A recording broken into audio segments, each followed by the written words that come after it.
Viewers are warned, the following program contains flashing images.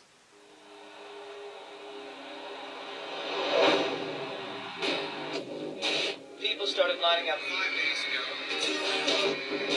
The band that lost on the X Factor, selling out their entire tour in hours. Because of you, we're #1 in 37 countries. We never expected any of this to happen. we love you on the edge.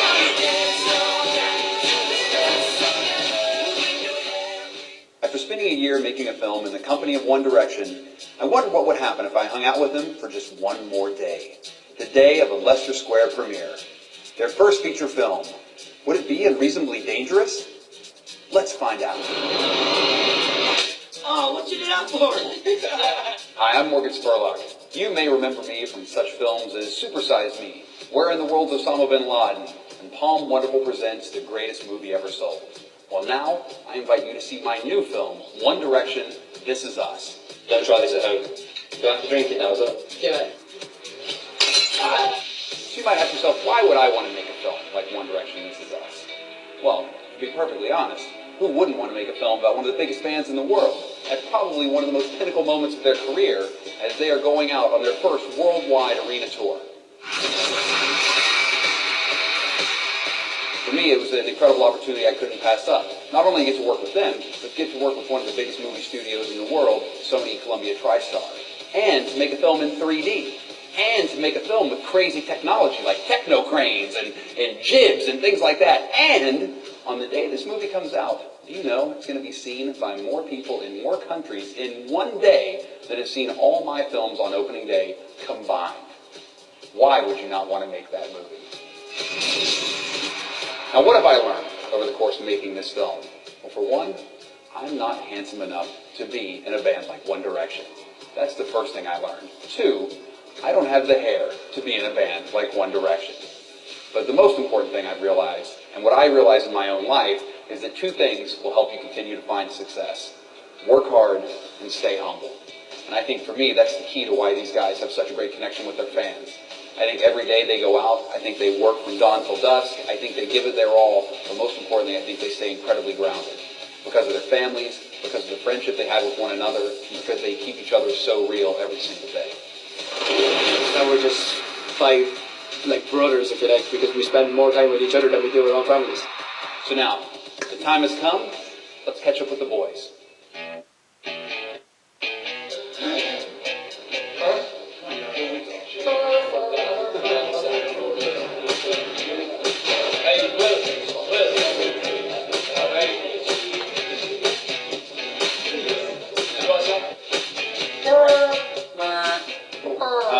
All right, guys. So, hey, how are you? Hey, how are you? Hey, how are you? You're watching Sky Movies. This is Sky Movies. So it was about 14 months ago that I came to Charlotte, North Carolina, and first met you guys. Just like yesterday. Just like yesterday. And now here we are with a finished movie. So the big question, do you like it?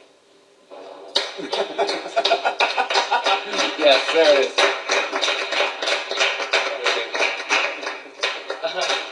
3 standing ovations right there. You see 3 out of 5. 60%. You're the 60%. Just I was going to stand by that. He's saving it. Zane's is saving it. That's right.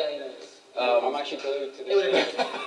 He's not real. How important is, with the stress and the hectic lifestyle you guys have, how important is the camaraderie that you have with one another? I think, to be honest with you, I think that's the most important thing, because if we weren't good mates and had a laugh, like, it just... You'd be able to cope. Yeah, I think. I mean, it's quite hard being on the road, being away from your family and stuff, but feeling like you have a family on the road in these boys.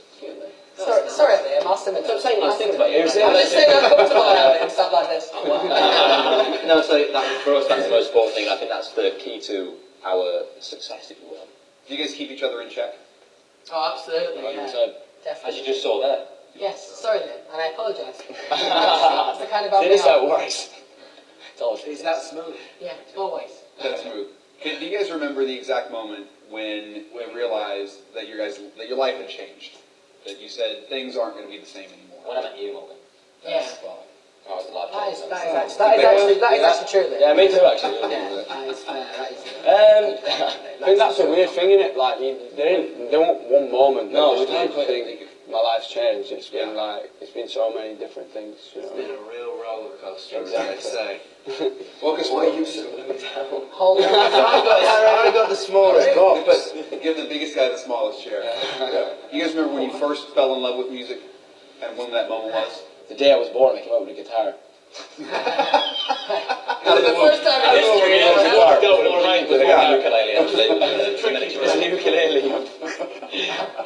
I've always, as long as I can remember, I've always been obsessed with music and all different types. I never really had a. You're very eclectic, you could say now. Yes, exactly. Yeah, I can't really say that word, so I'm going to leave it to you. I'm just going to say, we do talk about a lot of the movies, so you should actually just go see the film. I was never really a fan of boy bands before One Direction. I'm a massive boy band fan myself. Backstreet Boys, NSYNC. When people say you're in a boy band, I'm like, yeah, I am, but I'm in a cool boy band. So I'm like, okay, vibes. Talk about like musical influences. Like, who your musical influences were growing up.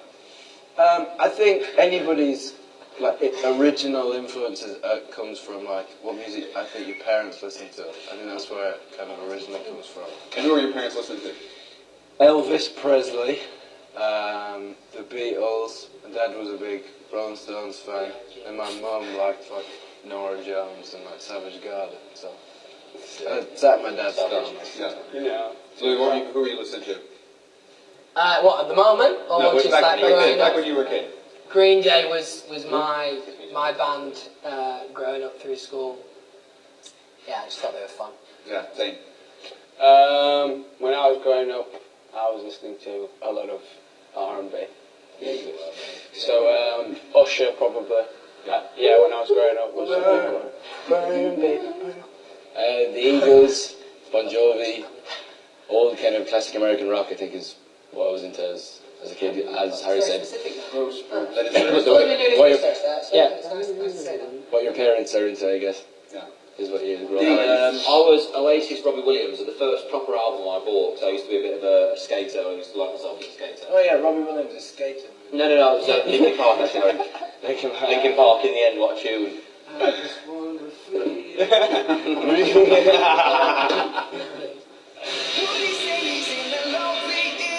Right from the start, we were always very vocal that we couldn't follow the boy band stereotypes. Choreographed dance routines and everything's the same. Here we go! Go Niall! Taking the crowd with you! Paul's our choreographer. Yes, balls, I think. Niall, got that rap. You guys still get starstruck? Yeah. With who? When was the last time?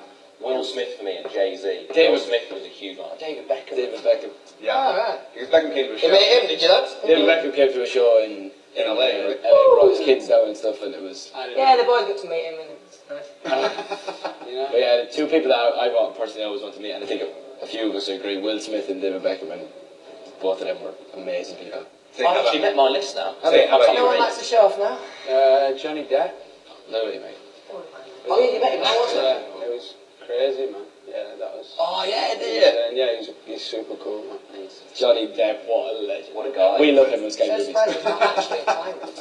You know, if we'd got asked 2 years ago what we thought would happen, we never would have said this.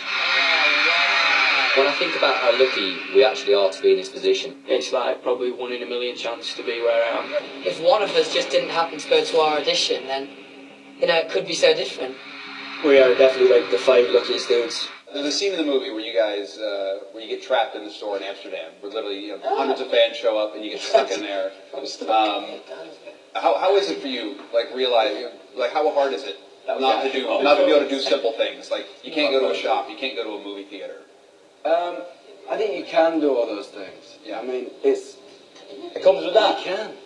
You can do, you know, you can. Again, just get back to a festival. Things I can do whatever you want. I think it's just. It all depends on like how you choose to do it. You can do it in a way that's going to attract a lot of attention, or you can do it in a way that's not. When the movie comes out, are you guys going to sneak out and go to some movie theaters and see the film? I've got to go to my hometown theatre to see it. I've got to go to my work time. You've definitely got to do that. It's going to be so Can you imagine doing that? Did you get sacked from the cinema?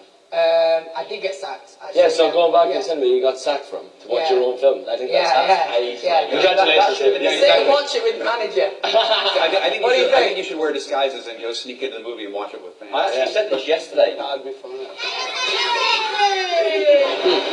What is it? Miso soup. Miso soup. And you pour it into your rice. No, I think you drink it. You drink it. You drink it. You drink it. So in only 3 years, they appeared to have done it all. Packed out stadiums, met their heroes, and somehow kept their feet on the ground. Join us for part 2, where I'll be with them to experience the only dream that they and the mighty Simon Cowell have yet to realize, their own world premiere. We love you, Wonder Child.